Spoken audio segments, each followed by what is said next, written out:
Hi friends, welcome to Annie's kitchen. ನಾನಿವತ್ತು ಹೀರೆಕಾಯಿ ಭಾಜಿ ಯಾವ ಥರ ಮಾಡೋದು ಮಹಾರಾಷ್ಟ್ರ ಕಡೆ ಜಾಸ್ತಿ ಮಾಡ್ತಾರೆ ಇದು.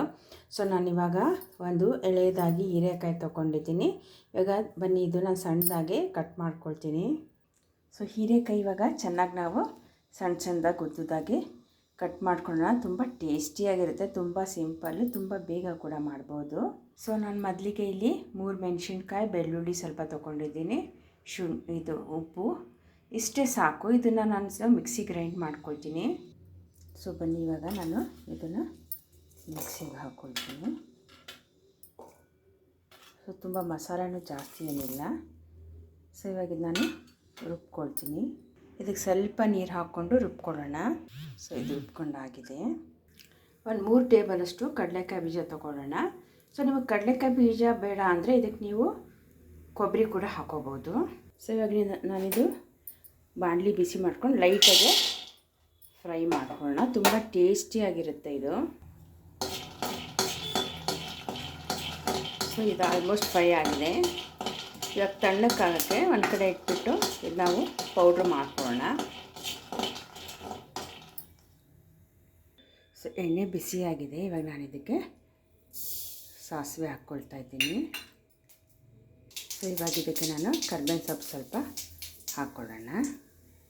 ಸೊ ಕರ್ಬೇವಿನ ಸೊಪ್ಪು ಫ್ರೈ ಆದಮೇಲೆ ನಾನು ಇವಾಗ ಏನು ಮಸಾಲ ರುಬ್ಕೊಂಡಿದ್ದೀನಿ ಆ ಮಸಾಲದಲ್ಲಿ ಹಾಕ್ಕೊಂಡ್ಬಿಡ್ತೀನಿ. ಮಸಾಲ ಸ್ವಲ್ಪ ಫ್ರೈ ಆಗಲಿ.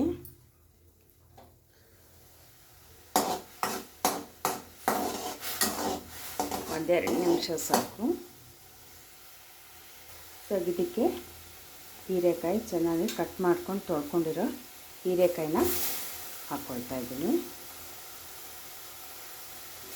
ಇದು ಅನ್ನಕ್ಕೆ, ಚಪಾತಿಗೆ, ದೋಸೆಗೆ ಎಲ್ಲದಕ್ಕೂ ತುಂಬ ಚೆನ್ನಾಗಿರುತ್ತೆ ಇದು.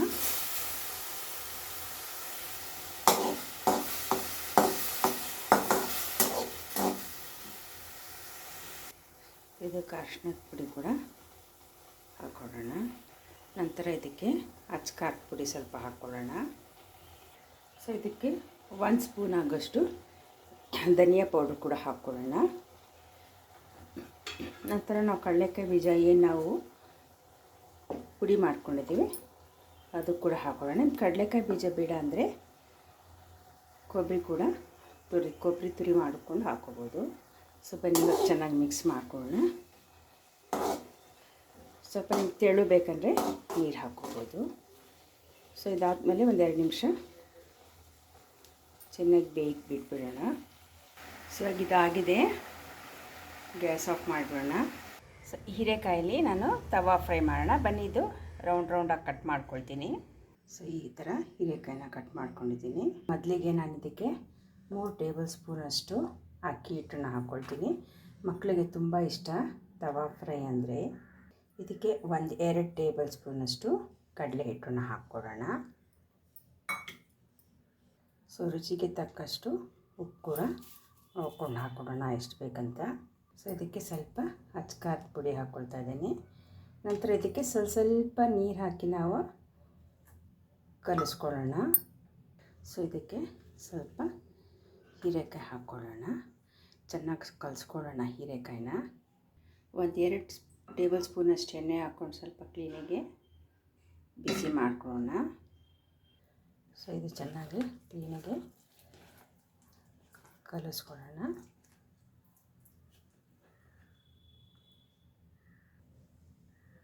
ಸೊ ಎಣ್ಣೆ ಬಿಸಿಯಾಗಿದೆ. ನಾವು ಕ್ಲೀನಾಗಿ ಒಂದೊಂದೇ ಈ ಥರ ಶಾಲೋ ಫ್ರೈ ಮಾಡ್ಕೊಳ್ಳೋಣ.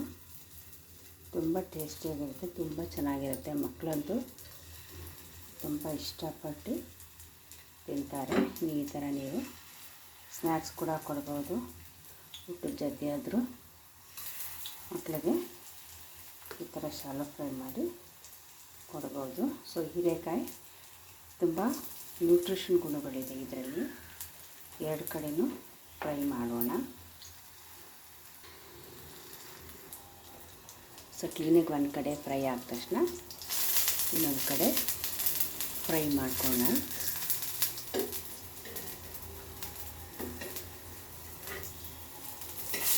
ಇದು ಎಷ್ಟು ಸಿಂಪಲ್ಲಾಗಿ ಮಕ್ಳಿಗೆ ನೀವು ಯಾವ ಟೈಮಲ್ಲಿ ಬೇಕಾದರೆ ಜಾಸ್ತಿ ಎಣ್ಣೆ ಹಾಕ್ದಂಗೆ ಶಾಲೋ ಫ್ರೈ ಮಾಡಿ ಈ ಥರ ಕೊಡ್ಬೋದು ಮಕ್ಕಳಿಗೆ. ಸೊ ಇನ್ನೊಂದು ಟ್ರಿಪ್ಪು ಅದೇ ಥರ ಕ್ಲೀನಿಂಗ್ ಒಂದೊಂದೇ ಫ್ರೈ ಆದ ತಕ್ಷಣವೇ ನಾವು ಒಂದು ಕಡೆ ಕ್ಲೀನಿಂಗ್ ಫ್ರೈ ಆದಮೇಲೆ ಇನ್ನೊಂದು ಕಡೆ ತಗೊಳ್ಳೋಕ್ಕೆ ಸರಿ ಹೋಗುತ್ತೆ. ಸೊ ಇದೇ ಥರ ಕ್ಲೀನಿಗೆಲ್ಲನೂ ಒಂದೊಂದೇ ಫ್ರೈ ಆದಂಗೆಲ್ಲ ತಿರುಗಿಸ್ತಾ ಇರೋಣ. ಸೊ ಅನ್ನದ ಜೊತೆ ನಿಮಗೆ ಹೀರೆಕಾಯಿ ಸಬ್ಜಿ ತುಂಬ ಚೆನ್ನಾಗಿರುತ್ತೆ. ಸೊ ಈ ಥರ ನೀವು ಕಲಿಸ್ಕೊಂಡು ಕೂಡ ನೀವು ಅನ್ನದ ಜೊತೆಗೆ ತಿನ್ಬೋದು. ನಂತರ ನೆಂಚ್ಕೊಳ್ಳೋಕ್ಕೆ ತವಾ ಫ್ರೈ, ಹೀರೆಕಾಯಿ ತವಾ ಫ್ರೈ ಕೂಡ ಚೆನ್ನಾಗಿರುತ್ತೆ ಮಕ್ಕಳಿಗೆ. ಸೊ ನೋಡಿದ್ರಲ್ಲ, ಈ ಥರ ಮನೇಲಿ ಮಾಡಿಕೊಡಿ ಮಕ್ಕಳಿಗೆ, ನಿಮಗೂ ಇಷ್ಟ ಆಗುತ್ತೆ ಅಂದ್ಕೊಂಡಿದ್ದೀನಿ. Thank you for watching.